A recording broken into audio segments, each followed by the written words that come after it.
Titanic, the night the unsinkable ship disappeared. On the night of the 14th of April, 1912, one of the greatest tragedies in maritime history unfolded in the freezing waters of the North Atlantic Ocean. A ship believed by many to be unsinkable would vanish beneath the waves in less than 3 hours. Its name was Titanic. More than a century later, the story continues to fascinate millions of people around the world. It is a story of ambition, engineering, courage, sacrifice, and tragedy. Tonight, we will revisit the final hours of Titanic, discover how a single iceberg changed history forever, and uncover what really happened during those terrifying moments at sea. The Titanic was built by the White Star Line, a company determined to dominate transatlantic travel. Instead of focusing on speed, they chose luxury, comfort, and size.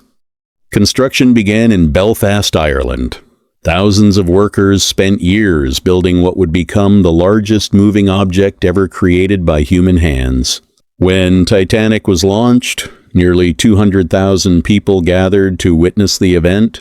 To those watching from the shore, the ship seemed almost impossible. She measured nearly 270 meters in length and weighed over 46,000 tons. Her interiors featured grand staircases, elegant dining rooms, luxurious cabins, swimming pools, libraries, and some of the most advanced technology available at the time. Many newspapers described Titanic as a masterpiece of modern engineering. Some even suggested that she was practically unsinkable. On the 10th of April, 1912, Titanic departed Southampton, England, on her maiden voyage to New York City. Under the command of Captain Edward Smith, the ship carried more than 2,200 passengers and crew. The atmosphere on board was filled with excitement and optimism. Passengers enjoyed luxurious meals, social gatherings, and breathtaking views of the Atlantic Ocean. Few could imagine the disaster waiting ahead. As Titanic moved westward across the Atlantic, several ships reported dangerous ice conditions. Wireless messages warned of icebergs drifting near the shipping lanes. Unfortunately, many of these warnings never reached the bridge. Wireless operators Jack Phillips and Harold Bride were overwhelmed with passenger telegrams and commercial messages. At the time, sending wireless messages was a luxury service, especially popular among first-class passengers. As a result, critical iceberg warnings received less attention than they deserved. Meanwhile, conditions in the North Atlantic were becoming increasingly dangerous. The temperature dropped rapidly.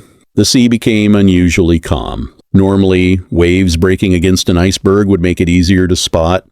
That night, however, the ocean appeared smooth as glass. Visibility was poor. There was no moonlight.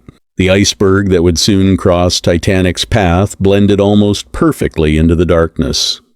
At 11:40 p.m., lookout Frederick Fleet noticed a dark shape directly ahead. Realizing the danger, he immediately rang the warning bell 3 times and called the bridge. Iceberg right ahead. First Officer William Murdoch reacted instantly. The order was given to turn the ship and reverse the engines. But Titanic was simply too large. The enormous vessel could not change direction quickly enough. Only seconds later, the starboard side of the ship scraped against the iceberg.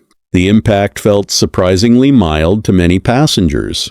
Some barely noticed it, yet below the waterline, catastrophic damage had occurred. The iceberg had forced steel plates apart and loosened thousands of rivets. Water began pouring into multiple watertight compartments. Captain Smith ordered an immediate inspection. Ship designer Thomas Andrews soon delivered devastating news. 5 compartments were flooding. The ship could survive with 4 flooded compartments, but not 5. Titanic was doomed. The captain quickly ordered the lifeboats prepared. Women and children were to be evacuated first. Many passengers initially refused to board the lifeboats. The ship still appeared stable. The lights remained on. The music continued playing. To many people, abandoning the world's largest ship seemed unnecessary. As precious minutes passed, lifeboats left the vessel partially empty. Meanwhile, Distress calls were transmitted across the Atlantic.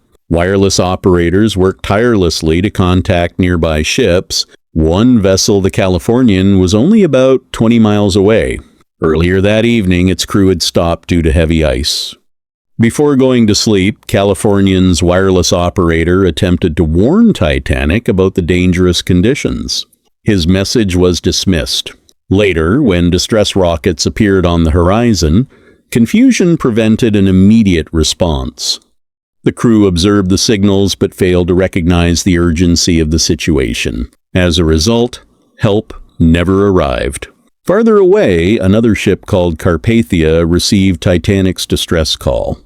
Its captain immediately changed course and raced toward the disaster at full speed. But Carpathia was more than 50 miles away. It would take hours to reach the scene. Titanic had only minutes.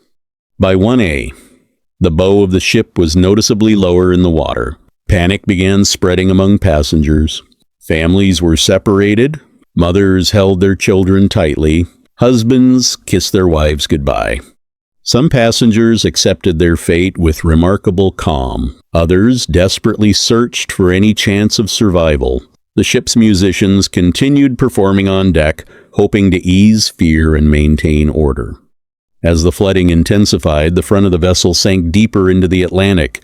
The stern slowly rose into the air. At approximately 2:15 a.m., the electrical systems began failing. Lights flickered throughout the ship. Moments later, darkness engulfed the vessel. The enormous structure groaned under unimaginable pressure.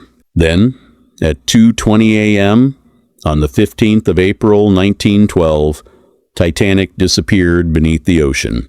More than 1,500 people lost their lives. Hundreds entered the freezing water. For those who survived the sinking itself, a new battle began. The Atlantic Ocean was close to freezing. Cold water shock caused immediate breathing difficulties. Within minutes, muscles weakened dramatically. Simple movements became impossible. Hypothermia quickly followed. Many victims likely died within 30 minutes. Years later, scientific experiments would confirm just how deadly those conditions were. Even healthy volunteers exposed to similar temperatures experienced severe loss of strength, coordination, and body heat within a short period of time. As dawn approached, rescue ship Carpathia finally arrived. Survivors crowded into lifeboats watched in silence as the scale of the disaster became clear. The ocean that had seemed so peaceful only hours earlier was now filled with debris and heartbreak. Photographs taken shortly afterward showed an iceberg believed to be responsible for the sinking.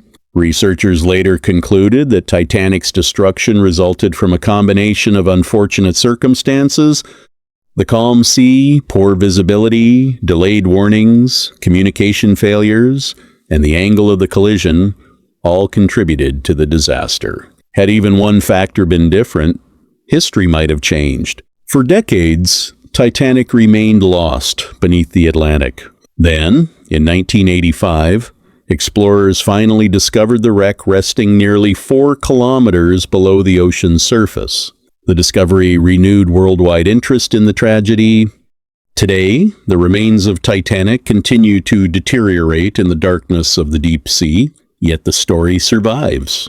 Not because a ship sank, but because of the people who were aboard, the heroes who stayed at their posts, the families who faced impossible choices, the passengers who sacrificed their own lives so others could live. Titanic remains more than a shipwreck. It is a reminder of both human achievement and human vulnerability. A story frozen in time beneath the waters of the North Atlantic. And more than a century later, the world still remembers